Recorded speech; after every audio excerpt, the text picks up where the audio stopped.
Hello YouTube, it's me Bergie, and I am back with the movie review that I had said in one of my last videos that I would do. And as you can see from the title, either up here or down there, that I am reviewing part 2 of Mockingjay. Now before I get into any of the spoilers and that kind of stuff, and into the actual movie, I know I haven't really talked about the Hunger Games series, whether it be movies or the books, on my channel, so I wanted to clear a few things up. I have indeed read them, and you might be thinking, oh, then why hasn't it been in your favorite book series groupings? I did enjoy the books. However, for the dystopian kind of genre, it's not my favorite. My first dystopian novel was The Giver by Lois Lowry. I think that's how you say your last name.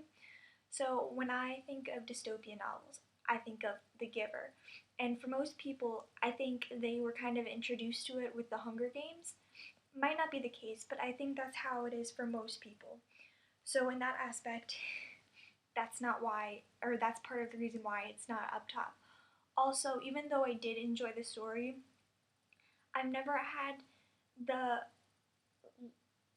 real desire to read it multiple times, and for me, that's what makes a really good book. So it's not like the Harry Potters, the Percy Jacksons, and that kind of stuff where I continuously want to read it again. Yeah, right now I kind of want to read it again, but it's only because the movie came out and I want to compare. If the movies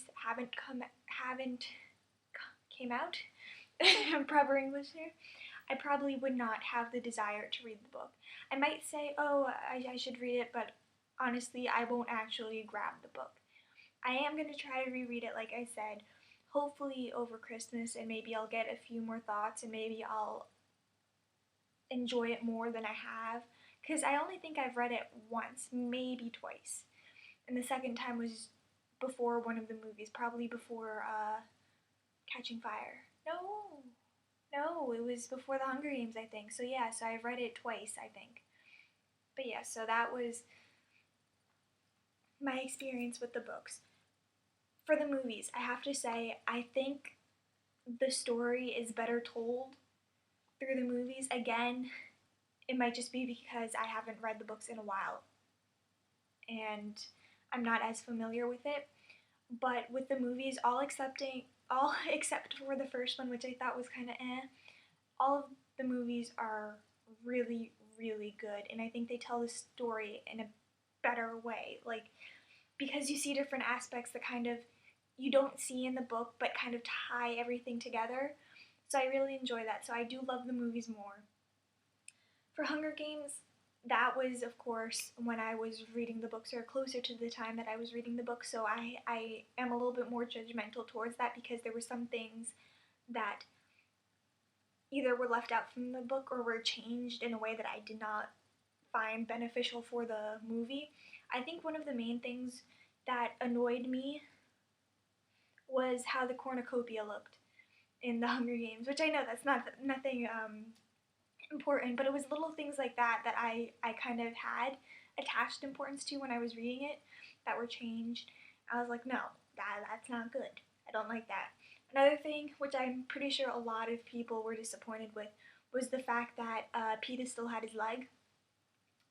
So that was another aspect. Also, I didn't picture what were they, the dog lion thingies? The mutts that were coming after them when it was only Peeta, Katniss, and, oh goodness, what's his name?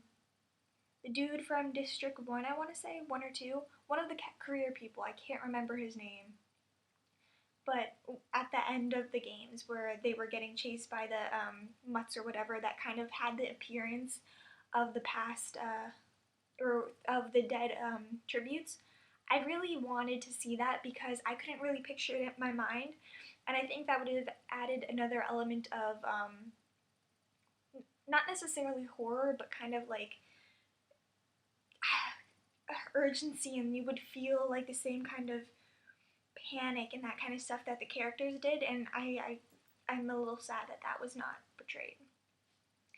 As for Catching Fire, I remember I saw it with my two flatmates first year of college, so I didn't see it with my family, which I had done with the first Hunger Games. But honestly, I love that one better. In the movie, I cried, which of course is something that I do very easily in the movie theaters because of just the atmosphere of being in a movie theater. It kind of elevates all the emotions for me. But I don't know, I just really loved it. It really stepped up a level in my mind compared to the first one. Like the first one was a okay adaptation of the book.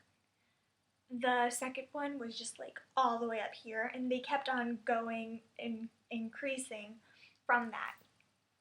So yeah, I don't have anything specific to say with Catching Fire or Mockingjay Part 1 other than the fact that they have increased in greatness, I believe. However, with Mockingjay Part 1, I feel like a lot of people forget that because it was split into two movies, the book was split into two movies, that of course there was going to be boring parts in Mockingjay Part 1 because that's kind of where it's setting the scene for all the action to take place, which took place in Mockingjay Part 2. So I still really enjoyed Part 1, and that was more of like the getting into the minds of everybody at this point in time because everybody had to come to terms with the fact that a war is happening and it's happening really soon. Like we're on the brink of war, so you see all the psychological and mental adaptations to it, to the fact that there is going to be a war. So I really enjoyed that aspect.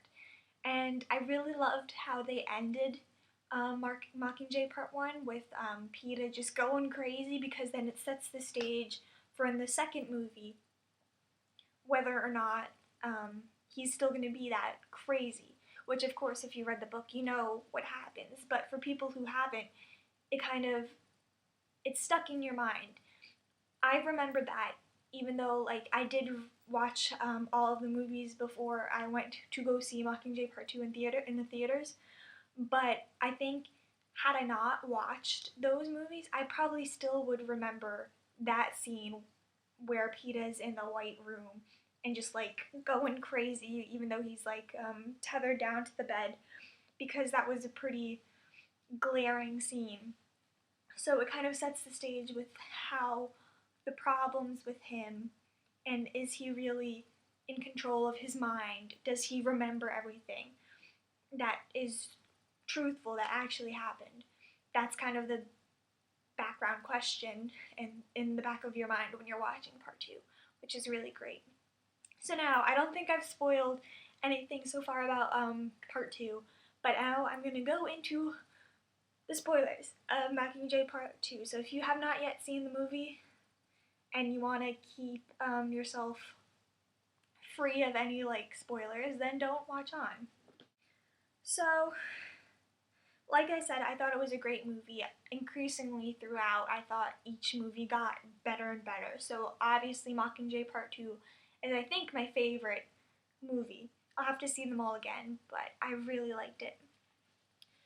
Now, I thought I was going to be more emotional during this movie. One, because it was the last movie we're getting that has to do with the Hunger Games.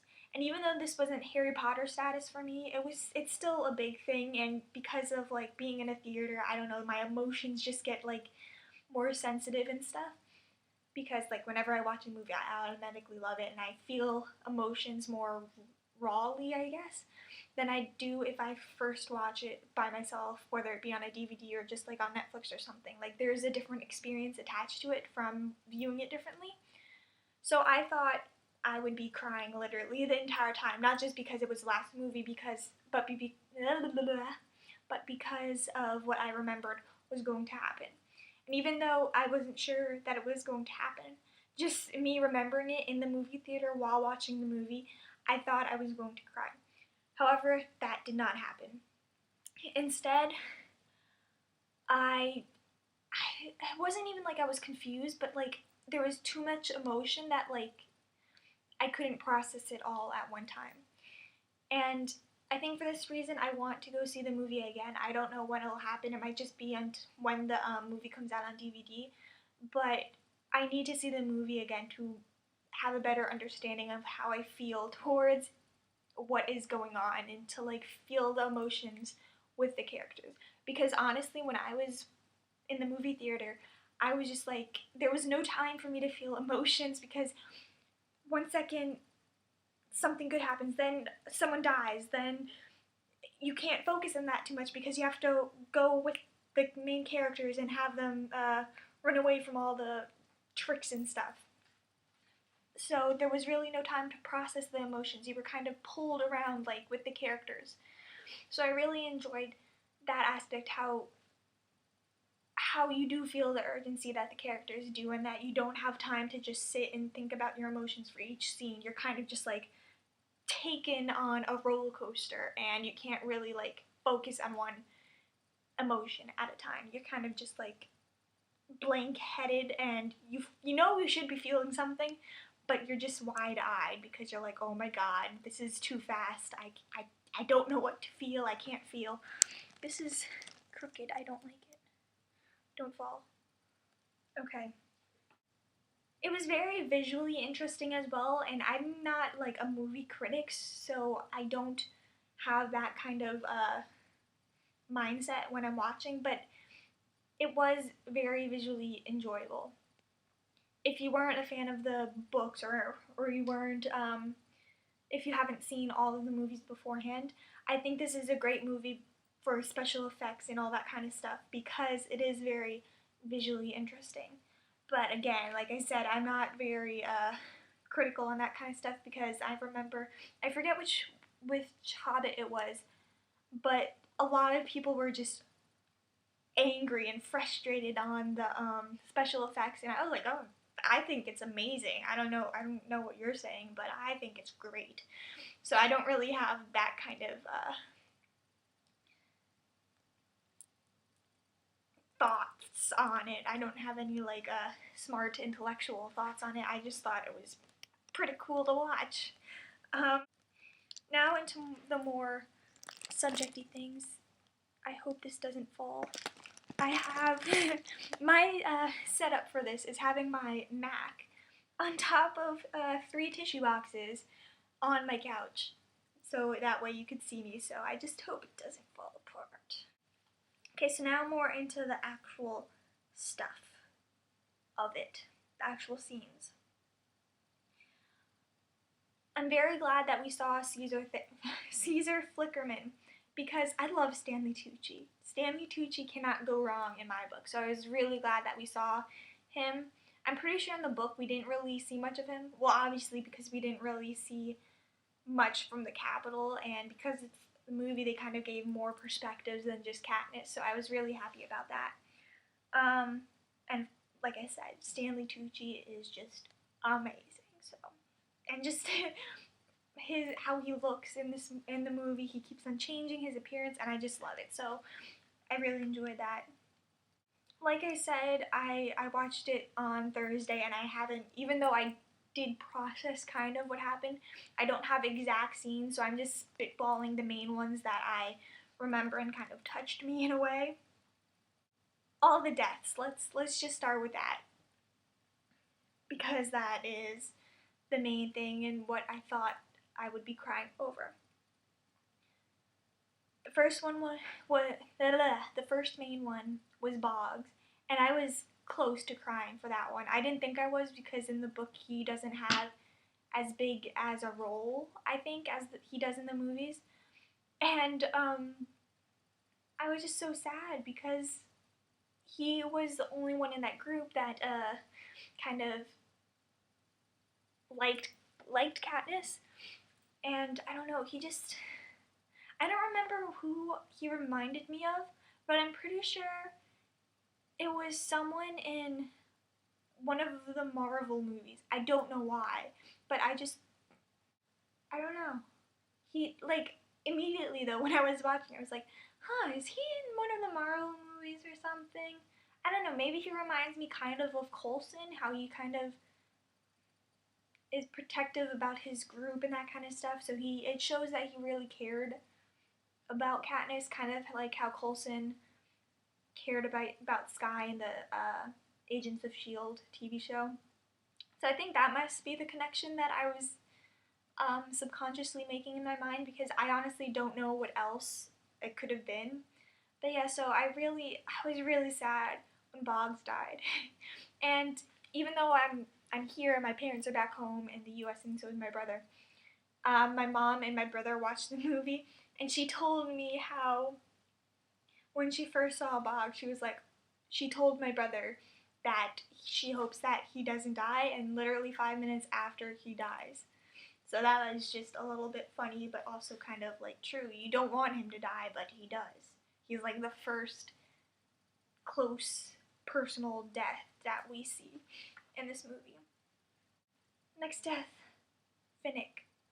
Now, I I didn't really remember that he was supposed to die in the books or in the movie until like halfway through, and I was like, oh my god, he's gonna die. I'm not emotionally prepared for this. But it wasn't that emotional, and I think in part, like I said before, it was because you couldn't focus on his death. You had to go with the other characters and run to safety. So you were dragged by that emotion, so you couldn't focus on your emotions towards Fennec's death, which is good because I think I would have been bawling at that point. I really hated President Snow, not President Snow, President Coin. Well, I mean, I hated President Snow as well, but I really disliked President Coin so much. I'm so glad for the ending of it. She was just like President Snow, but just like on the other extreme. And I just don't like people like that. Rulers shouldn't be like that. And so I was glad that Katniss decided to off her instead of President Snow. Also, Gale kind of pissed me off in this movie, but of course he did it in the book as well. He was feeling sorry for himself because I think he knew that he had lost Katniss's love, but I don't even think she ever really loved him. He was just there. He was a close friend that she had for ages, and since the death of her father, so he was just like something to hold on to, a rock to hold on to. So I don't think she ever really loved Gale. But yeah, he just gets whiny and that kind of stuff. And so I was glad when he kind of went his own way and Katniss went her own. Now for the death of Prim. That was another death like I thought I was gonna cry. But again, literally you had no time to focus on that emotion because at that point we were following Katniss. And one of my friends, when I went to watch the movie, she went with me, she was saying how it's not really clear at that point that Prim has died. I mean, yes, you see the explosions, but it's not entirely clear. I mean, if you read the book, you know she dies from that explosion, but I guess just the way it was filmed, it's not as clear. But then you get told in the end of the movie that Prim is not alive, so. Oh, I didn't talk about this before, but when Pollock's brother Castor. Okay, so I just wanted to jump in here and say something, which isn't really important, but I was editing and I saw it and I remembered, oh, I wanted to talk about this. Why are there a lot of books in which there are two characters named Pollux and Castor? Like, I know those are Greek names, but why always those two together? It really confuses me. I'm pretty sure Dionysus's sons in Percy Jackson were named that. And I really need to look up that myth, where those names come from, because I want to know the significance of it. Because having two different book series have those two names being related, that's not, like, that's more than a coincidence, I think. I mean, it's only two. There probably are other examples, but those are the two that come to mind. But yeah, I really need to look into that, and I wanted to say that, but I didn't, so I'm inserting it now. So back to what I was saying before. When Pollux' brother Castor died, I felt so bad for Pollux, and I don't know if anybody else felt this way, but like in Mockingjay Part 1 and then again in Part 2, I don't know, like Pollux just seemed like the little teddy bear that you want to protect and you want him to be happy and you like it when he smiles and that kind of stuff. He's just like adorable. He's just adorable. And to see him get like so emotional, and because he doesn't have a tongue, he can't really make that much noise. So seeing him cry when his brother died, that was just like so devastating. It really made me sad. That was one point where I started tearing up a bit. So I felt bad, so bad. Nothing should hurt that adorable, speechless man. So that made me a little sad, but I love how they showed Tigress. I completely forgot about her character. Like, I knew that at some point they would go into the shop that had clothes right when they were about to go into the city center, or whatever the middle area of the city is where President Snow's mansion is. But I totally forgot the description for her, and holy crap, that makeup job that they did for her was amazing. Like, I really, really liked it. Like, it looked flawless, and oh my god, it was just pretty. Well, only two things I want to talk about left. One, Effie and Haymitch. Holy crap, I shipped them from the Hunger Games. Like, I didn't ship them in the book, but in the Hunger Games movie, holy crap. Elizabeth Banks and Woody Harrelson, I shipped them together in this movie. Like, I was so happy that this happened, but the thing is, only one kiss. Nothing more happened. It was really sad. Like, she didn't go with them back to District 12, although of course she wouldn't, because I mean, she likes her fancy stuff, and District 12 is basically the opposite, but still, I wanted so much more to come out of that ship. But it didn't. And that made me sad.